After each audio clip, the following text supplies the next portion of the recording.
नमस्कार मित्रों, मैं विशाल चौधरी एक बार फिर आपके अपने YouTube चैनल देशवाल क्लासेस पर आपका हार्दिक स्वागत करता हूं।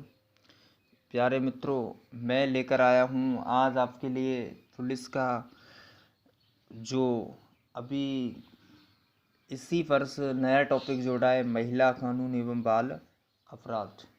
प्यारे मित्रों, इसके लगभग 10 क्वेश्चन आपके सिलेबस में रखे गए हैं।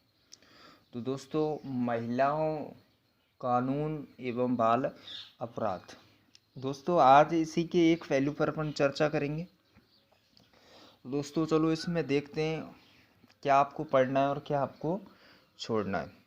तो प्यारे दोस्तों, महिला कानून एवं बाल अपराध, दोस्तों इसमें एक शब्द होता है अपराध। पहले आप इसको समझ लो दोस्तों, अपराध क्या है। अपराध होता है दोस्तों नियमों का उल्लंघन, नियमों का उल्लंघन। अब दोस्तों नियमों का उल्लंघन ही क्या कहलाएगा, आपका अपराध। दोस्तों इस अपराध को नियंत्रण करती है भारत में NCRB। अपराध पर नियंत्रण कौन सी एजेंसी पाती है भारत में?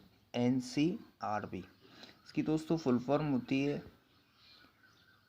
National crime record bureau. इसकी दोस्तों फुल फॉर्म क्या होगी? NCRB की नेशनल क्राइम रिकॉर्ड ब्यूरो।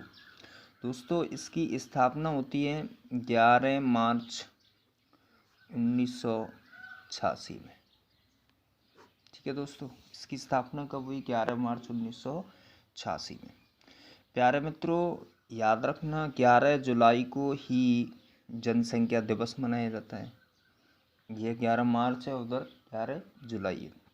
दोस्तों इसके जो अध्यक्ष बनाए गए हैं वर्तमान में, अध्यक्ष हैं दोस्तों इसके अध्यक्ष रामफल पवार। रामफल पवार इसके दोस्तों अध्यक्ष कौन है वर्तमान में? रामफल पवार। प्यारे मित्रों, महिलाओं को कानून के द्वारा 10 अधिकार दिए गए। कितने अधिकार दिए गए हैं? 10। उन अधिकारों की चर्चा मैं बारीक तरीके से करूँगा। दोस्तों उन्हीं अधिकारों में से एक अधिकार है घरेलू हिंसा अधिनियम। घरेलू हिंसा अधिनियम 2005। ये दोस्तों घरेलू हिंसा अधिनियम कब बना? 2005 में। प्यारे मित्रों याद रखना, अगर घरेलू हिंसा अधिनियम पूछे कि घरेलू हिंसा नियम पर राष्ट्रपति की मोहर कब लगी, तो दोस्तों वो कब लगी? 2005। क्योंकि अधिनियम यानी कि ये क्या होता है? एक्ट। एक्ट दोस्तों तब तक नहीं हो सकता जब तक उस पर राष्ट्रपति की मोहर नहीं लग जाए। पर ये दोस्तों लागू कब हुआ? 26 अक्टूबर 2006 को भारत में लागू हुआ। भारत में लागू कब हुआ? 26 अक्टूबर 2006 को भारत में लागू हुआ। लेकिन दोस्तों ये भी याद रखना, जम्मू कश्मीर को छोड़कर। भारत में लागू कब हुआ? जम्मू कश्मीर को छोड़कर। और जम्मू कश्मीर में भी लागू कब हुआ? 31 अक्टूबर 2019 को। ठीक है दोस्तों, जम्मू कश्मीर में भी लागू कब हुआ? 31 अक्टूबर 2019 को। प्यारे मित्रों, घरेलू हिंसा अधिनियम में कि इसके अगर मैं देखूं दोबारा से प्रकार, तो दोस्तों इसके प्रकारों में सबसे पहली तो आएगी शारीरिक हिंसा। शारीरिक हिंसा। और इसके बाद दोस्तों लैंगिक हिंसा। लैंगिक हिंसा। तीसरी दोस्तों भावनात्मक हिंसा। सामाजिक हिंसा। सामाजिक हिंसा, और एक होगी दोस्तों इसकी आपराधिक हिंसा। अब चलिए दोस्तों मैं आपको इनके बारे में बताता हूँ। शारीरिक हिंसा ये क्या है? किसी भी महिला की बॉडी पर उस निशान पहुंचाना, ये दोस्तों कौन सी हिंसा होगी? शारीरिक हिंसा। दूसरी होगी दोस्तों लैंगिक हिंसा, किसी भी महिला से यौन संबंध की मांग करना, ये कौन सी हिंसा होगी दोस्तों? लैंगिक हिंसा। भावनात्मक हिंसा, किसी भी महिला को मेंटली टॉर्चर पहुंचाना, यानी कि उसको चुड़ैल नागिन बोलना। ठीक है दोस्तों। सामाजिक हिंसा, सती प्रथा और दोस्तों दहेज। दहेज प्रतिषेध अधिनियम 1961 आगे चर्चा करेंगे। सती प्रथा 1987 इसकी भी आगे चर्चा करेंगे। आपराधिक हिंसा, दुष्कर्म, पीड़ित महिला को क्या करना? दुष्कर्म 375। ठीक है दोस्तों। 175 में बलात्कार की परिभाषा को बताया गया है। तो ये है दोस्तों घरेलू हिंसा के प्रकार। अब देखिए दोस्तों, घरेलू हिंसा में है क्या? इसमें दोस्तों 5 तो हैं, रखे गए हैं अध्याय। 5 क्या हैं दोस्तों? 5 अध्याय। तो 37 हैं इसके अंदर धाराएं। धाराएं कितनी है दोस्तों? 37। अध्याय कितने हैं दोस्तों? 5 से दोस्तों इसके अध्याय क्या है? पहला प्रस्तावना, दूसरी है दोस्तों परिभाषा, तीसरी है दोस्तों संरक्षण अधिकारी की नियुक्ति, संरक्षण अधिकारी की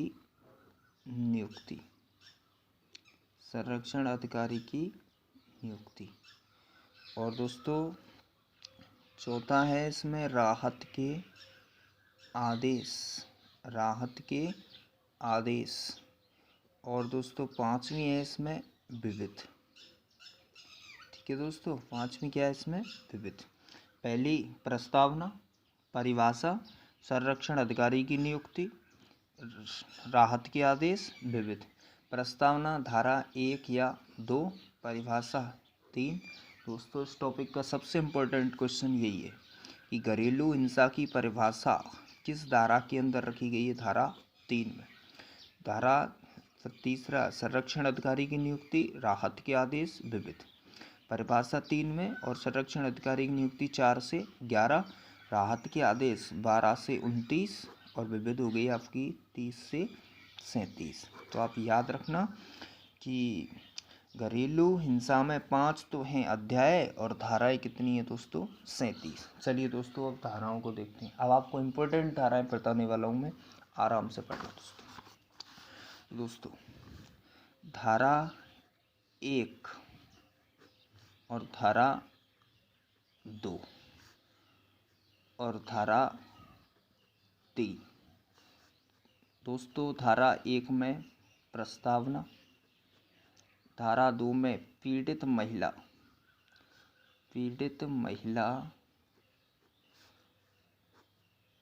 मजिस्ट्रेट के पास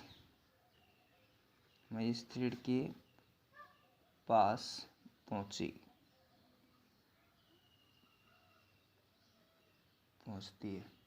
रखना दोस्तों, पहली बार पीड़ित महिला कहाँ पहुंचती है? मजिस्ट्रेट के पास। धारा 3 घरेलू हिंसा की परिभाषा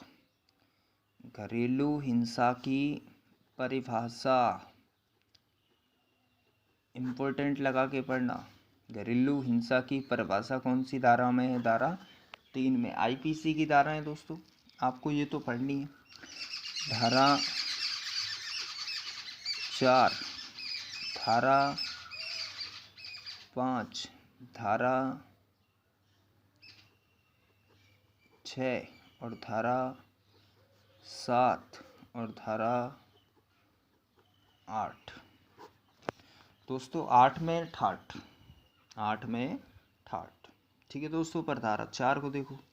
धारा 4 में आप किसी घटना स्थल पर मौजूद हो और वहाँ किसी महिला के साथ क्या हो रहा हो, अत्याचार, यानी कि घटना स्थल पर घटना स्थल पर मौजूद आदमी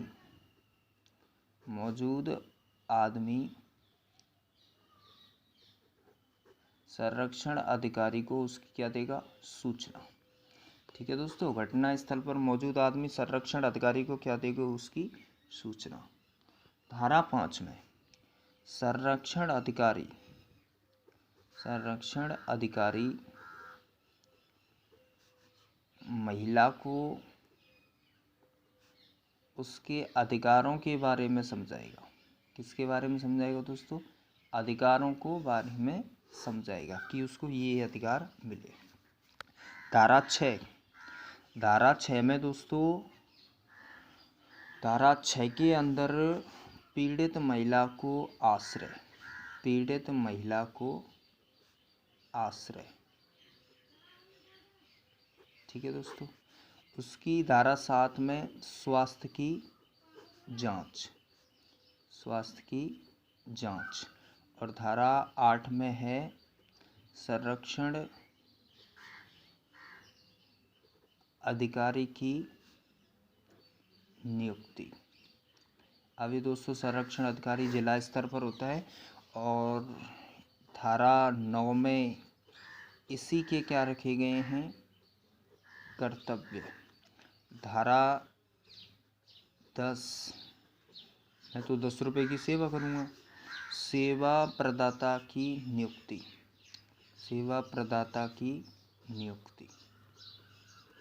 ठीक है दोस्तों, सेवा प्रदाता कोई गैर सरकारी संगठन का आदमी होता है। जैसे अपन कई महिलाओं के बीच में एक महिला इकट्ठा हो या कई पुरुषों के बीच में वो महिलाओं के मिले कानूनों के बारे में उनको समझाता फिरे, प्राइवेट सेक्टर का आदमी ये होता है दोस्तों सेवा प्रदाता। अब देखिए दोस्तों, धारा 12 मजिस्ट्रेट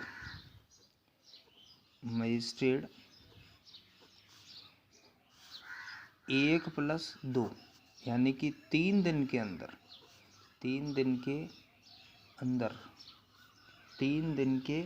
अंदर महिला के केस की सुनवाई 3 दिन में तय करेगा। 3 दिन में पहली तारीख देगा तथा 60 दिन में केस को फाइनल करेगा। ठीक है दोस्तों, ये धारा 12 में मजिस्ट्रेट 3 दिन की अंदर की केस की पहली तारीख तय करेगा और 60 दिन में केस का क्या कर देगा, निपटारा। धारा 13 में क्या है दोस्तों, धारा 13 के अंदर है तामील कराना, यानी कि दोस्तों महिला के केस की क्या कराई जाएगी, पूरी जांच पड़ताल। धारा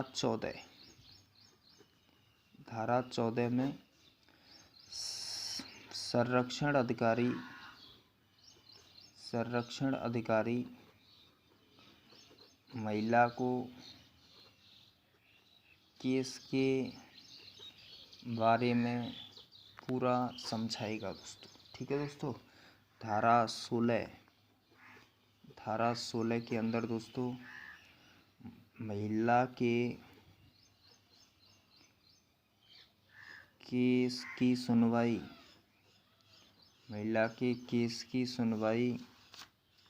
बंद कमरे में होगी। जब तक महिला चाहेगी, जब तक उसकी सुनवाई क्या होगी दोस्तों, बंद कमरे में होगी दोस्तों। महिला की केस की सुनवाई कहाँ होगी दोस्तों, बंद कमरे में। दोस्तों मैं वीडियो को स्टॉप दे रहा हूँ यहीं। धारा यहाँ से आगे जो भी आएगी आपको मैं उसके नेक्स्ट पार्ट में लाता रहूँगा दोस्तों। लंबा टॉपिक है, तो आप वीडियो को लास्ट तक देखना और लाइक करना, दोस्तों को सब्सक्राइब करना। और दोस्तों लॉकडाउन वैश्विक महामारी का दौर है, अपने घर पर ही रहना, नमस्कार दोस्तों। ओके।